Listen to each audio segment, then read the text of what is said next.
Today, I decided to be a motovlogger. Idol Motodeck, tangina, ikaw yung nag-inspire sa akin, tsaka si Boss Reed. Sabi nga ni Boss kong, pag may gusto kong gawin, simulan mo lang. Pag nakamotor, medyo libre lang yan, maliligtas yung buhay nyo yan, yan tatandaan nyo.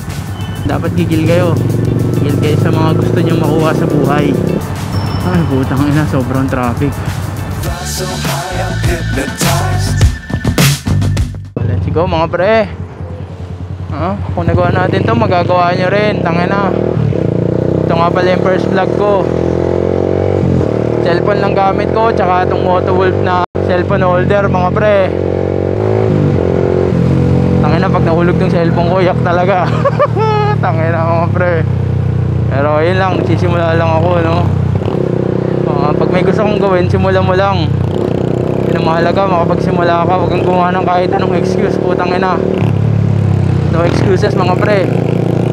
Bumili lang ako sa Shopee ng tig 100 na mic, tsaka yung Motowolf ko na cellphone holder. Tangina, grabe sumingi to si Manong. So yun, nagsimula ako mag vlog. Dahil kay mga napapanood natin, syempre kay Idol Reed, kay Boss Motodeck. Pero yung napanood ko kahapon, yung kaya ako na-inspire lalo, no? Yung kay Motodeck. Yun, Idol, shoutout Idol Motodeck. Sana isang araw ma-meet kita, tangina. Ikaw yung nag-inspire sa akin, tsaka si Boss Reed.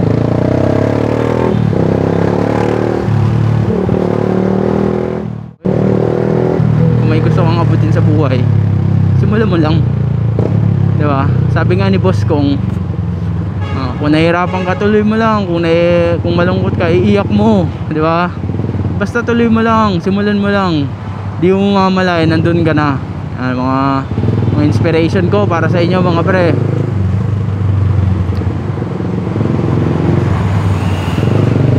Diba?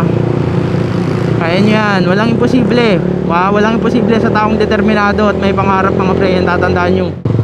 Okay, ngitsi, alam nyo naman, pag nakamotor, medyo hindi mo kamote, pero talagang singit-singit ka dyan ng konti, diba? Yung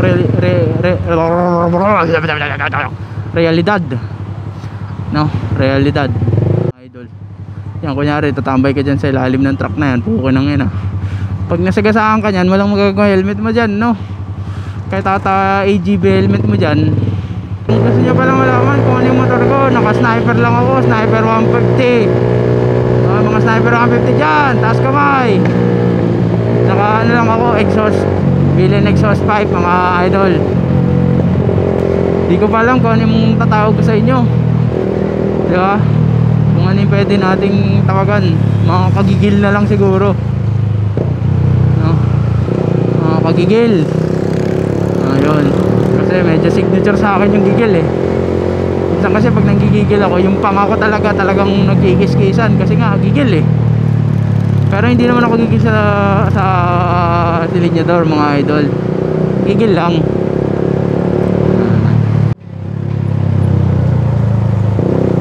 Ay putang ina. Alam nyo, tangina, gusto ko nga sana adventure bike para tangina kahit lubak-lubak hindi natin sasantuin eh.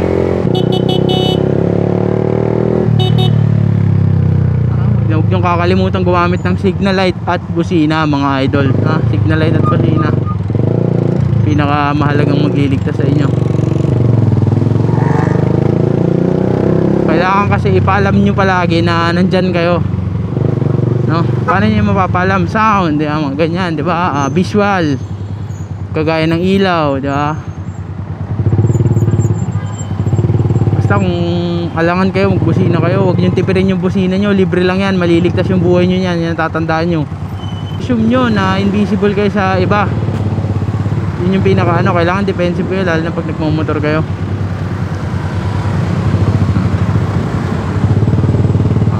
Medyo mukha tayong tanga dito, no? Pero sa motor, gigil na gigil tayo magagandang motor. Yan, dapat gigil kayo. Gigil kayo sa mga gusto nyo makuha sa buhay. Kaya tayo kagigil. Ano ba magmotor sa traffic? Kaya nyo, nakikita nyo, diba, traffic. Kung pinaka ma-advise ko lang sa inyo nyan, sumunod lang kayo kung saan may motor. Gahanap ng daan para sa inyo. O kagaya niya, wag lang yung mga ganyan, okay? Wag lang kayo magpakakamote, parang yung lalaki na yun. Sumunod kayo sa motor, pero yung mga ganito lang, huwag kayo magpakakamote. Ay, putang ina, sobrang traffic. Ay, nako, boys na ako. Sana nagre-record ng audio natin, ano?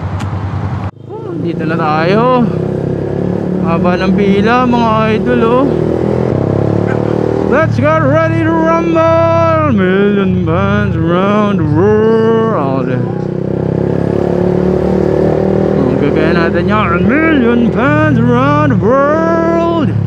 Let's get ready to rumble.